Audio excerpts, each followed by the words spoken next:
नमस्कार, चर्चा में आपका स्वागत है। मैं हूं रमा त्यागी। चर्चा में हम बात करेंगे महागठबंधन पर सहमति बनाते विपक्षी दलों के बीच उभरते असहमति के सुरों की। जी हां, पटना में विपक्षी दलों की बैठक के कुछ ही घंटे के भीतर विपक्षी एकता में दरार साफ दिखाई देने लगी। पटना में विपक्षी दलों की बैठक के बाद बंगाल लौटी ममता बनर्जी ने कांग्रेस और सीपीएम पर बड़ा हमला बोल दिया। ममता ने कांग्रेस को बंगाल में बीजेपी की ही टीम बताया। इससे पहले पश्चिम बंगाल कांग्रेस के प्रमुख अधीर रंजन चौधरी ने राज्य में टीएमसी के साथ संभावित गठबंधन के बारे में स्थिति साफ कर दी और कहा कि इसके बारे में कुछ भी नहीं हो रहा है। दूसरी तरफ दिल्ली अध्यादेश को मिशन 2024 बना चुके केजरीवाल ने कांग्रेस से समर्थन मांगा था और फिर लगा दिया कांग्रेस पर एकता को तोड़ने का आरोप। लेकिन अब कांग्रेस ने लगाया है आप पर भरोसा तोड़ने का आरोप। कांग्रेस नेता अजय माकन ने केजरीवाल पर एकता तोड़ने का आरोप लगाया और कहा कि जानबूझकर आम आदमी पार्टी कांग्रेस को निशाना बना रही है। अजय माकन ने खुला आरोप लगाया कि जेल जाने से बचने के लिए केजरीवाल तोड़ रहे हैं विपक्ष की एकता। पटना के विपक्षी एकता सम्मेलन को नीतीश कुमार ने बताया था दलों का नहीं दिलों का गठबंधन, लेकिन एकता में क्यों पड़ी फूट, यह है एक बड़ा सवाल। बिहार में 15 विपक्षी दलों ने इस मीटिंग को बताया था संपूर्ण क्रांति पार्ट 2, लेकिन दलों के बीच आपसी मुद्दे बन रहे हैं टकराव की वजह। वहीं दूसरी ओर केसीआर की पार्टी बीआरएस ने विपक्षी एकता पर सवाल उठाया है। उन्होंने कहा कि किसी को पद से हटाने और अपनी पसंद के बिठाने के लिए ये गठबंधन नहीं होना चाहिए। विपक्षी एकता इस तरह से नहीं होती है। केसीआर ने कहा कि विपक्ष का एजेंडा लोगों की भलाई को ध्यान में रखकर बनना चाहिए। केटी रामाराव आज भी जारी रखे हुए हैं तीसरा मोर्चा बनाने की कोशिश। वहीं 23 जून की पटना मीटिंग में 15 विपक्षी दलों के एजेंडे में सिर्फ मोदी को सत्ता से हटाने को लेकर हुई चर्चा। कांग्रेस पार्टी की ओर से इसमें कहा गया है कि बाकी मुद्दों पर शिमला की मीटिंग में चर्चा होगी। लेकिन सवाल ये है कि कितने दलों ने इस एकता को लेकर दिखाई है दिलचस्पी। ममता बनर्जी ने कांग्रेस को पश्चिम बंगाल में अपनी नीति स्पष्ट करने को कहा है, तो केजरीवाल ने कांग्रेस पर मिलीभगत का आरोप लगाया। उधर बीएसपी नेता मायावती को बुलाया ही नहीं गया। केसीआर, नवीन पटनायक और चंद्रबाबू नायडू ने मीटिंग को पहले ही ना कह दिया और जेडीयू का दावा है कि जल्द ही बनेंगे common minimum programme. Seat sharing के लिए मुद्दे तय होंगे, लेकिन क्या राहुल गांधी के नेतृत्व में विपक्षी पार्टियां लड़ेंगी चुनाव, ये है एक बड़ा सवाल। इसी पर हम चर्चा करेंगे, लेकिन उससे पहले हम आपको दिखा देते हैं कि विभिन्न नेताओं ने क्या कुछ कहा इस बैठक के बाद। तो आम आदमी पार्टी की चीफ स्पोक्स पर्सन ने जो आज कहा है वो कोई पहली बार तो कहा नहीं। जिस दिन मीटिंग हो रही थी ऑल पार्टी की, उस दिन भी सुबह उन्होंने कांग्रेस के खिलाफ बयान दिया। दरअसल बात यह है बड़ी सीधी सी कि अरविंद केजरीवाल जी बीजेपी से मिले हुए हैं और जेल नहीं जाना चाहते, अन्यथा वो पूरी तरीके से जेल जाने की उनकी तैयारी हो चुकी है क्योंकि भ्रष्टाचार किया है और उनके दो साथी ऑलरेडी जेल के अंदर हैं भ्रष्टाचार में, उनको बाहर निकालना चाहते हैं, तो बीजेपी से समझौता करना चाहते हैं। और समझौता करने के लिए विपक्ष एकताओं की मीटिंग के अंदर विपक्ष की एकता की वजह से नहीं जा रहे, बल्कि विपक्ष की एकता को खंडित कैसे किया जा सके, उसको रोका कैसे जा सके, इसलिए जा रहे हैं। मैं तो कांग्रेस पार्टी से एक ही सवाल पूछना चाहूंगी कि क्या वो देश के संविधान के साथ है, क्या वो लोकतंत्र के साथ है, क्या वो संघीय ढांचे के साथ है, या वो प्रधानमंत्री नरेंद्र मोदी के साथ है। जहां तक बैठक का सवाल है, पटना का यही संदेश था कि सब हम लोग मिलकर के काम करेंगे और हमने अपनी राय कई बार दी और वो राय यही है कि जब बड़ा मंच बनता है तो बड़ा दिल भी होना चाहिए। और मुझे उम्मीद है जिस तरह की बातचीत हो रही है सब लोग बड़ा दिल करके ही आगे बढ़ेंगे। कांग्रेस के हालात देख लीजिए। केजरीवाल कहते हैं कांग्रेस को दिल्ली पंजाब छोड़ दो, ममता बनर्जी कहती है कांग्रेस को बंगाल छोड़ दो, नीतीश और लालू प्रसाद यादव कहते हैं बिहार छोड़ दो, अखिलेश यादव कहते हैं कांग्रेस को उत्तर प्रदेश छोड़ दो, लेफ्ट कहती है केरल छोड़ दो और स्टालिन और डीएमके कहते हैं तमिलनाडु छोड़ दो। अब बेचारे राहुल गांधी करें तो क्या करें?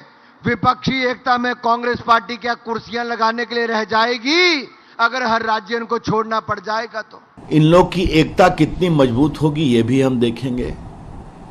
ये लालू जी और नीतीश जी इमरजेंसी में जेल गए थे, इंदिरा जी की सरकार में कितना सफर किए थे, जेपी मूवमेंट के साथी थे। आज कुर्सी के लिए राहुल गांधी की स्तुति कर रहे हैं, एक उनके सामने झुक रहे हैं और एक उनकी शादी की बात कर रहे हैं।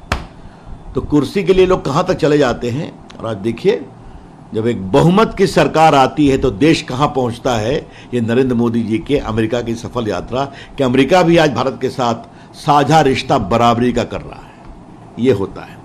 तो देश की जनता ने देखा है कि जब कोई ईमानदार मजबूत नेता है, उसमें बहुमत की सरकार आती है, तो देश का मान सम्मान विकास तीनों होता है। अब बाकी लोग आए हैं अपना, ठीक है, घूमे मिलते चले, लेकिन कोई इनको राजनीतिक लाभ नहीं मिलने वाला है। खुले मन से बातचीत हुई और इसमें कोई गठबंधन, उसका स्वरूप, उसके नाम की चर्चा नहीं हुई है।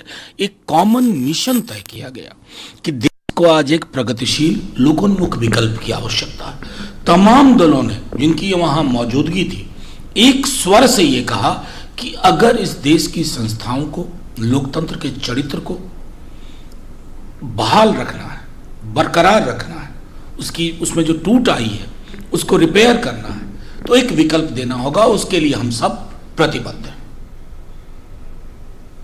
तो विभिन्न दलों की अलग अलग प्रतिक्रिया, और इसी पर हम करेंगे चर्चा। हमारे साथ 3 खास मेहमान जुड़े हुए हैं। शिवम त्यागी हमारे साथ जुड़े हुए हैं, जो बीजेपी के प्रवक्ता हैं। इसके साथ ही तन्वी हमारे साथ जुड़ी हुई हैं, जो पॉलिटिकल एनालिस्ट हैं, और हमारे साथ जुड़े हुए हैं प्रोफेसर सुधीर सिंह, वो भी पॉलिटिकल एनालिस्ट हैं। अपनी सभी मेहमानों का हम स्वागत करते हैं। तन्वी, सबसे पहले आपके पास आना चाहेंगे, और जिस तरह से हम आपसे जानना चाहेंगे, ये विपक्षी दलों ने एक गठबंधन बनाने की, महागठबंधन बनाने की जो कोशिश की और उसके लिए ये चर्चा भी की, उसमें कांग्रेस पर जिस तरह से सवाल उठाए गए हैं, कांग्रेस पर ममता बनर्जी ने भी सवाल उठाया है, पश्चिम बंगाल में बीजेपी की भी पार्टी बता दिया है। इसके साथ ही अगर हम अरविंद केजरीवाल की बात करते हैं तो उन्होंने भरोसा तोड़ने का आरोप लगाया है। क्या कुछ आपका कहना है इस पर?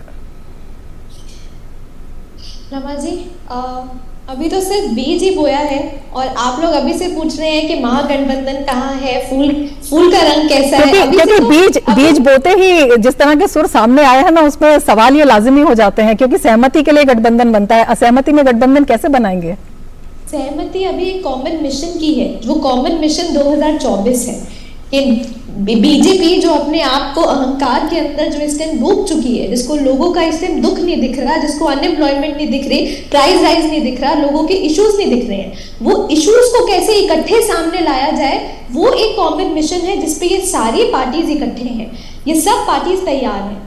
इनकी जो स्टेट्स के अंदर जो रीजनल जो एक इश्यूज रहेंगे, वो ऑफ कोर्स हर स्टेट के अलग अलग रहेंगे, और वहां पे कांग्रेस पार्टी हर पार्टी को न्योता दे रही है कि आप अगर उस कॉमन मिशन में साथ हैं तो आइए अगली मीटिंग में बैठ के जो मतभेद है उनको भी सॉर्ट आउट करते हैं। रमा जी, मैं 2 मिनट लूंगी और आपको 1998 का दौर याद करा। 2 मिनट बहुत ज्यादा हो जाएगा। तन्वी, हम आपके पास आएंगे, दोबारा भी आपके पास आएंगे। शिवम, आपके पास आते हैं। तन्वी ने जिस तरह से कहा है कि जो बीजेपी है अहंकार में है और एक कॉमन मिशन के तहत वो आना चाहती है, बीजेपी किस तरह से देख रही है? क्या बीजेपी को कोई चुनौती दिखाई दे रही है इस गठबंधन से? नहीं, बिल्कुल नहीं। ऐसी बहुत सारे पहले गठबंधन बन चुके हैं, बहुत बार ऐसा हुआ है। बेमेल, बेविचारधारा के गठबंधन पहले भी इस देश में अलग अलग राज्यों में बने हैं, आज तक तो कभी सफल हुए नहीं। जो लालू जी, नीतीश जी के लिए भ्रष्टाचारी हुआ करते थे, अब वो दोनों साथ में हैं। एक जमाने में नीतीश जी भी उनके लिए भ्रष्टाचारी हुआ करते थे, वो साथ में हैं। एक जमाने में नीतीश जी के लिए कांग्रेस भ्रष्टाचारी हुआ करती थी और कांग्रेस के लिए नीतीश जी भ्रष्टाचारी हुए थे, वो दोनों साथ में हैं। एक आम आदमी पार्टी, जिसके लिए इस हिंदुस्तान में कोई ऐसी पार्टी ही नहीं थी जो भ्रष्टाचारी नहीं थी, आज वो भी उनके साथ में है। तो वो जानते हैं अपनी रियलिटी कितनी है। अंततः उनको अपना वोट बैंक बनाकर किसी भी तरीके से अपने आप को जितने भी भ्रष्टाचार के केसेस हैं वहां से बाहर निकालना है। और ये तो बहुत ही दिलचस्प स्थिति हो गई, जैसा अभी अनुराग ठाकुर जी ने कहा। आपने शायद एक फिल्म देखी होगी, देवदास। उस फिल्म में एक बड़ा फेमस डायलॉग है कि वो शाहरुख खान कहते हैं कि बाबूजी ने कहा घर छोड़ दो, नहीं, बाबूजी ने कहा घर छोड़ दो, मां ने कहा पारो छोड़ दो, पारो ने कहा शराब छोड़ दो, एक दिन वो कहेगा आकर के ये दुनिया ही छोड़ दो। तो कांग्रेस की तो स्थिति ऐसी ही हो गई है। देश के 80% राज्यों में तो वो कहीं है ही नहीं। भाई, आप बिहार में जाओगे तो नेता वहां पर हैं, अगर आप बंगाल में जाओगे तो वो नेता वहां पर हैं, अगर आप पंजाब दिल्ली में आओगे तो वहां पर नेता है, आप तमिलनाडु में जाओगे तो वहां पर नेता है। तो राहुल जी इटली से तो नहीं लड़ेगी ना कांग्रेस चुनाव, लड़ेगी तो हिंदुस्तान से ही। मैं ऐसा मानता हूं कि अभी तो बहुत शुरुआत है। आज एक और बयान है अरविंद केजरीवाल जी की पार्टी से, जहां से उन्होंने कहा कि राहुल जी को प्रधानमंत्री की तरह प्रेजेंट नहीं किया जाना चाहिए। तो कौन बनेगा भाई, अपने आप ही तय कर लीजिए। मेरा ऐसा मानना है, एक साथ मिल बैठकर खाना खाना, फोटो खिंचाना कोई बुरी बात नहीं है, अच्छी बात है। बिहार का कल्चर भी इस बहाने जाने, बिहार के बारे में भी राहुल जी जाने होंगे। लेकिन इसके साथ साथ पेपर पे आपको बहुत सारी चीजें फॉर्म करनी पड़ेगी, कौन कहां से लड़ेगा, क्या लड़ेगा, कैसे लड़ेगा, कौन कहां पर मजबूत है, क्या कांग्रेस इतना गिव अप कर पाएगी, इतना बलिदान दे पाएगी भारतीय जनता पार्टी को हराने के लिए कि चुनाव ही नहीं लड़ेगी। मैं मानता हूं कि ये सुनने में, अपने आप में और देखने में और समझने में हर तरीके से अजीब है और ये ना होना असंभव है, लेकिन फिर भी कोशिश तो करके देख ही सकते हैं, कर रहे हैं, मेरी शुभकामनाएं। बिल्कुल, इसी पर हम विचार करेंगे, लेकिन फिलहाल कार्यक्रम में ले लेते हैं एक ब्रेक। देखते रहिए डीडी न्यूज। पैन से आधार को लिंक करना उतना ही जरूरी है जितना चेहरे से मुस्कुराहट को लिंक करना। जिम्मेदारी को समझदारी से लिंक करते हुए सभी पैन धारक कृपया ध्यान दें। पैन को आधार से लिंक करने के लिए www.incometax.gov.in पर जाएं और लिंक आधार पर क्लिक करें और निर्देशों का पालन करें। ऐसा नहीं करने पर आपका पैन इनऑपरेटिव हो जाएगा। पैन इनऑपरेटिव होने पर पेंडिंग रिफंड्स तथा उन पर इंटरेस्ट प्रोसेस नहीं होंगे। टीडीएस और टीसीएस ऊंचे रेट पर काटे जाएंगे। इसीलिए 30 जून 2023 तक 1000 रुपए की लेट फीस देकर आप अपने पैन को आधार से ऑनलाइन लिंक कर सकते हैं और आने वाले समय में किसी भी तरह के वित्तीय जोखिम से छुटकारा पा सकते हैं। प्रत्येक आयकर दाता एक राष्ट्र निर्माता। यहाँ आयुष्मान कौन है? जी मैं हूँ। आपका अगला नंबर? मैं भी हूँ आयुष्मान। जी मैं भी हाँ। इतने सारे आयुष्मान? देश के करोड़ों लाभार्थी हैं आयुष्मान। और एक प्रकार से पीएम जय अब गरीबों की जय बन गई है। देश के करोड़ों परिवारों ने आयुष्मान भारत प्रधानमंत्री जन आरोग्य योजना के अंतर्गत 5 लाख रुपए तक का मुफ्त उपचार का वरदान पाया है। अपने परिवार के स्वास्थ्य सुरक्षा की गारंटी के लिए आज ही 14555 पर कॉल करें और अपने नजदीकी सूचीबद्ध अस्पताल या सीएससी केंद्र पर जाकर आयुष्मान कार्ड बनवाएं। Direct plan mutual fund schemes में खुद इन्वेस्ट करने का एक ऑप्शन है। म्यूचुअल फंड्स खुद ही सी, जैसे मैंने फिट रहने के लिए ट्रेनर रखा है। तो दिखता ही है भाई। और तू तो सेल्फ मेड है भाई। देख, मुझे फिटनेस की नॉलेज है तो I made my own training programme. और तेरे ट्रेनर के पैसे भी बच गए। हाँ सेम विद डायरेक्ट प्लान, यहाँ मेरे कमीशन के पैसे बच गए। सही है। म्यूचुअल फंड निवेश बाजार जोखिमों के अधीन है। योजना से जुड़े सभी दस्तावेजों को ध्यान से पढ़ें। अपने सभी मेहमानों का एक बार हम फिर से इस कार्यक्रम में स्वागत करते हैं और हम अब विष्णु प्रकाश जी के पास जाना चाहेंगे। प्रकाश जी, आपसे ये जानना चाहेंगे कि एक कॉमन एजेंडे के साथ, एक सहमति के साथ विपक्षी दलों का महागठबंधन, अरविंद केजरीवाल भी उसमें शामिल हुए, लेकिन अजय माकन का अगर देखते हैं, बेहद गंभीर आरोप उन्होंने लगाया है कि जेल से जाने से बचने के लिए अरविंद केजरीवाल जो है वो भरोसे को तोड़ रहे हैं। आपका क्या कुछ कहना है इस पर?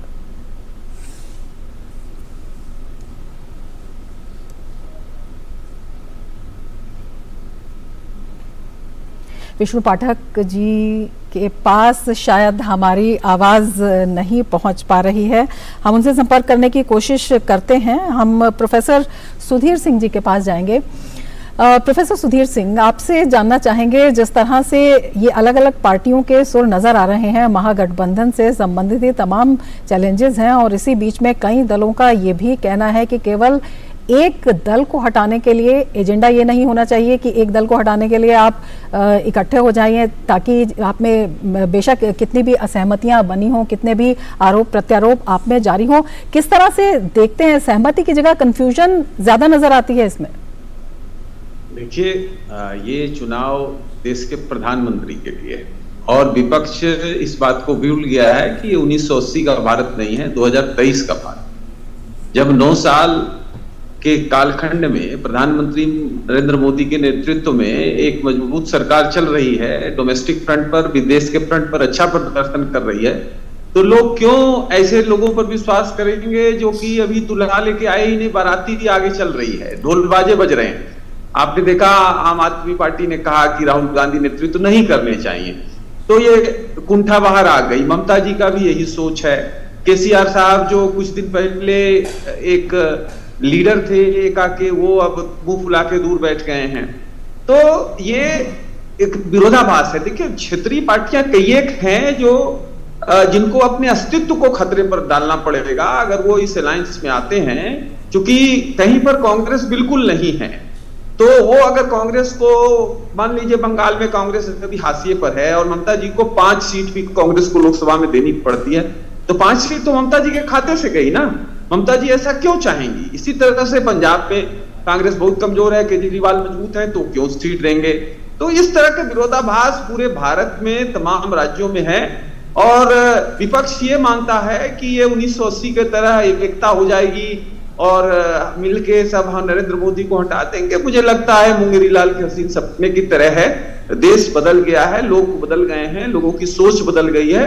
विपक्ष को एक नीति के साथ, एक कार्यक्रम के साथ और एक नेतृत्व के साथ आना चाहिए, तब जनता उनके बारे में सोचेगी। बिल्कुल, आपसे चर्चा करेंगे इसी पर। हमारे साथ विष्णु पाठक जी भी जुड़ चुके हैं। पाठक जी, आप जुड़ चुके हैं हमारे साथ, आपसे पूछना चाहेंगे। जी नमस्कार। बिल्कुल, आपसे वही सवाल पूछना चाहेंगे, मैं दोहराना चाहूंगी। कांग्रेस ने कहा है, अजय माकन का जो स्टेटमेंट आया उस पर आपकी क्या प्रतिक्रिया रहेगी? उन्होंने कहा है कि जेल जाने से बचने के लिए अरविंद केजरीवाल भरोसा तोड़ रहे हैं। देखिए, कांग्रेस का दिल्ली में कुछ है नहीं और कांग्रेस पार्टी और अजय माकन जी और उनके नेता दिल्ली के लिए अप्रासंगिक है। तो उनकी बातों का उनके पार्टी में क्या तरजीह है, क्या तवज्जो है, तो ये तो उनको देखना चाहिए ना। कांग्रेस का नेता कब क्या बोलेगा? दिल्ली में कांग्रेस के नेता का क्या वजूद है, एक बार बताइए। नगर निगम में 9 सीटें हैं, विधानसभा में 0 है, फिर इनको कौन पूछ रहा है? प्रदेश अध्यक्ष बन जाइए, राष्ट्रीय अध्यक्ष। जनता उनके साथ है ही नहीं दिल्ली की, तो इनका कोई मतलब नहीं है बयानबाजी का। पहले तो वो परफॉर्म करें और दिल्ली में कांग्रेस को मजबूत करके राहुल गांधी को दिखाएं, तब इनकी पूछ बढ़ेगी। इनका कुछ है नहीं दिल्ली में, तो दिल्ली में कुछ है नहीं, वो क्या बोलते हैं नहीं बोलते उससे क्या फर्क पड़ता है? बिल्कुल, ये दिल्ली की नहीं पाठक जी, ये पूरे देश की बात हो रही है जिसके लिए विपक्षी गठबंधन एकता बनाने की कोशिश कर रहा है और अरविंद केजरीवाल भी उसमें गए थे और उसमें ये सब जो विरोधाभास, ये बयान जो है ये सामने आ रहे हैं। आपके पास आएंगे, तन्वी के पास एक बार दोबारा चलते हैं। तन्वी कुछ कहना चाह रही थी। तन्वी, आपसे जानना चाहेंगे कि जिस तरह से सुधीर सिंह जी ने कहा, एक नीति की जरूरत है, एक जो सशक्त दिशा की जरूरत है, एक नेतृत्व की जरूरत है, तो वो नेतृत्व क्या होगा वो निकलकर अभी सामने नहीं आया है। एक नाम सामने आया था, उस पर भी सफाई आ गई थी कि नहीं, नाम तय नहीं हुआ है। जब अभी से ही इतने विरोधाभास है, तो किस तरह से आप देखती हैं कि ये जो गठबंधन है आगे बढ़ेगा और कांग्रेस की स्थिति उसमें क्या होगी? और जिस तरह से शिवम ने भी एक सवाल उठाया है और एक सवाल ये मीटिंग में भी उठा था कि जो तमाम क्षेत्रीय दल हैं उसमें कांग्रेस को उदारता दिखानी चाहिए, तो क्या कांग्रेस वो उदारता दिखा पाएगी? रमा जी, सबसे पहले तो मैं सुधीर प्रोफेसर साहब की बात का जवाब दे देना चाहूंगी कि अगर इतने ही बाहुबली है हमारे प्रधानमंत्री जी, तो फिर मणिपुर के इतने बुरे हाल क्यों हैं? और मणिपुर में आज भाजपा और एनपीपी की इक्वेशन क्या है? हरियाणा में आज जेजेपी और भाजपा की क्या इक्वेशन है? बिल्कुल ठीक बात है कि हमारे यहाँ पे जो है कोलिशन गवर्नमेंट्स बहुत टाइम से चलती आ रही है और मैं तभी आपको 1998 के उसका एग्जाम्पल दे रही थी जब वाजपेयी जी अपनी एनडीए की सरकार बना रहे थे और वहां पे एनसी, टीएमसी ऐसी पार्टीज को साथ लाने के लिए उन्होंने अपने हिंदुत्व एजेंडा जो कि आर्टिकल 370 राम मंदिर, उनको साइडलाइन किया था।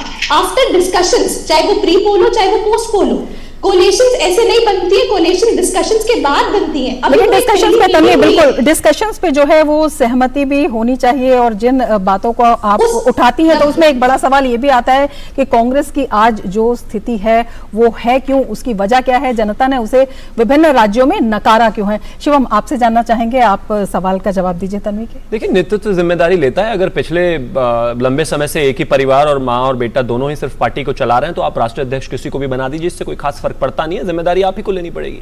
अगर 52 में से 45 चुनाव आप हारे हैं तो माफ कीजिए, जिम्मेदारी आपको लेनी पड़ेगी। और जहां तक बात विष्णु जी ने कहा कि भाई आम आदमी कांग्रेस की हैसियत ही क्या है, मैं कांग्रेस का प्रवक्ता नहीं हूं, but on a lighter note आपकी भी हैसियत क्या है? लोकसभा में एक ही सांसद है अगर देखा जाए तो। नहीं, आपका भी एक ही सांसद है, तो आप तो 3 में ना 13 में डबल डिजिट भी नहीं है। अभी तो एक ही बार बोला है, इतना जल्दी क्यों? इतना भड़कना ठीक नहीं है सर, इस उम्र में इतना चिल्लाना ठीक नहीं। मुझे बोल लेने दीजिए ना, फिर आप बोलेगा। तो बड़ी सीधी बात है। मैं सिर्फ एक ही चीज कहना चाहता हूं और एक बात कही तन्वी ने कि भाई तमाम चीजों पर अटल बिहारी वाजपेयी जी ने बैकड्रॉप किया। आप कितनों पर जाएंगे? कांग्रेस सेक्युलर है, वो अपने आप को बैक करेगी। फिर उसके बाद अगर आप बात करें नेशनल कॉन्फ्रेंस, तो वो बिल्कुल कहती है 370 हमें वापस चाहिए, उसको मानेंगे, अपने आप को मानेंगे। या फिर आम आदमी पार्टी जो राष्ट्रवाद अभी नया नया आया है उस पर क्या करेंगे? या फिर समाजवादी पार्टी का जो माइनॉरिटी अपीजमेंट है, या फिर शिवसेना की जो बात है, या फिर एनसीपी की जो बात है, आप चलाएंगे कैसे? मैं फिर से वही कह रहा हूं, 10 अलग अलग विचारधाराओं के 10 लोगों का एक साथ बैठना बहुत आसान है, लेकिन जब आप अपने मुद्दों को लेकर आगे कहेंगे और किसको नेशनल कन्वीनर बनाएंगे और किसको प्रधानमंत्री बनाएंगे और किसको सीटें देंगे, तो यही होने वाला है। अभी तो इस बात पर कोई डिस्कशन भी नहीं हुई। आपने पहले रिपोर्ट में दिखाया कि इस बात पर कोई चर्चा नहीं हुई। बिना चर्चा के आपस में इतनी लड़ाई है, तो अगर चर्चा हो गया तो बस उसके बाद तो मुझे लगता नहीं कि कुछ आगे होने वाला है। बिल्कुल। विष्णु पाठक जी, बहुत संक्षिप्त प्रतिक्रिया आपकी लेना चाहेंगे कि इस तरह से, जिस तरह से ये लगातार आपस में ही आरोप प्रत्यारोप है, कैसे बात बनती हुई दिखाई देगी? नहीं, बात बनेगी। आप इनको मैं कहना चाहता हूं, भाजपा के जो मित्र हैं प्रवक्ता, कि एनडीए क्या है? 23 पार्टी का गठबंधन हुआ था जब 2014 में ये जीते थे। आज दूसरे, उसके बाद इनका एक साथी गठबंधन छोड़ के जा रहा है। उसी तरह से दूसरा गठबंधन बनने की तैयारी, क्योंकि जनता, देश की जनता त्राहिमाम है। देश की जनता महंगाई के लिए, भ्रष्टाचार के लिए, रोजगार के लिए हर तरह से त्राहिमाम है। और जब देश की जनता जो आप गठबंधन बनाने की तैयारी कर रहे हैं जी, जो गठबंधन बनाने की आप तैयारी कर रहे हैं, उसी में ये सुर, पाठक जी, उसी में सुर निकलते नजर आ रहे हैं। समय हमारे पास बहुत कम है। प्रोफेसर सुधीर सिंह से भी उनकी टिप्पणी ले लेते हैं। प्रोफेसर सुधीर सिंह, आपसे जानना चाहेंगे, तमाम दलों के स्टेटमेंट्स आपने देखे हैं, जिस तरह की असहमतियां वो भी सामने आई हैं, और सबसे बड़ी बात है कि कुछ दल इस विपक्षी गठबंधन से अलग भी रहे हैं। उन्होंने आने से ही मना कर दिया, मायावती को इन्होंने साथ में लिया नहीं। तो क्या ये जो नया गठबंधन बनता हुआ दिखाई दे रहा है, ये बनेगा नहीं बनेगा, इस पर भी संशय है? और क्या इसके इतर भी कोई अलग फ्रंट की स्थिति आप देखते हैं भविष्य में? देखिए, अगर विपक्षी दल इतने ही संजीदा हैं मुद्दों को लेकर, तो वो मर्ज कर जाएं, जैसे जनता पार्टी 1977 में कर गई थी। तो कदापि नहीं करेंगे। अपनी अपनी दुकानें चलाना है, और किस लिए एक हो रहे हैं ये भी जनता देख रही है। और सवाल ये है कि मुद्दों पर नीति क्या है और नेता कौन है, ये सारी चीजें बिल्कुल स्पष्ट है कि विपक्ष एक नहीं हो सकता। उनके एजेंडे अलग अलग हैं हर क्षेत्रीय घटकों के, इसलिए ये नामुमकिन और असंभव नामुमकिन और असंभव जो है प्रोफेसर सुधीर सिंह बता रहे हैं। लेकिन फिलहाल जो सुर्खियां हैं वो लगातार बनी हुई हैं और चर्चाओं का दौर जारी है। क्या कुछ होगा ये देखने वाली बात है, लेकिन फिलहाल महागठबंधन से जिस तरह के सुर निकलते आए हैं, एक बड़ा सवाल उस पर जरूर खड़ा हो गया है। समय हमारे पास सीमित है। हम अपने सभी मेहमानों का धन्यवाद करना चाहेंगे। प्रोफेसर सुधीर सिंह आपका, शिवम आपका, तन्वी आपका और पाठक जी आपका बहुत बहुत धन्यवाद इस चर्चा में शामिल होने के लिए। इसके साथ ही चर्चा में फिलहाल इतना ही, लेकिन डीडी न्यूज़ पर खबरों का सिलसिला लगातार जारी है। आप देखते रहिए डीडी न्यूज़। नमस्कार।